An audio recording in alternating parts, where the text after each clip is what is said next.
One of the nation's largest brewers says it expects tariffs on the aluminum used in its cans to dent its profits this year. Molson Coors said in its latest financial reports that an 8.1% jump in its average cost of goods sold in the quarter, in part, reflected increases in the U.S. Midwest aluminum premium, and noted that commodity inflation would continue to affect profitability this year. Company officials estimated at an industry event Wednesday that aluminum costs would impact profit by about $125 million.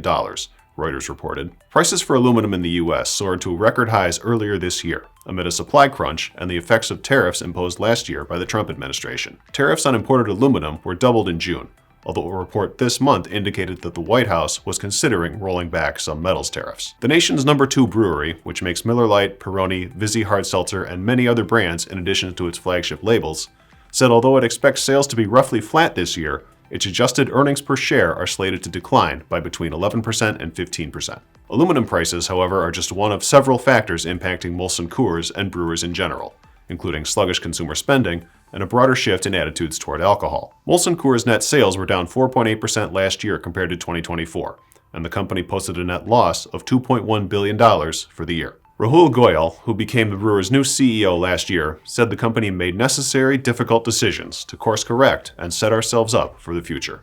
I'm Andy Zoll. This is Manufacturing Now.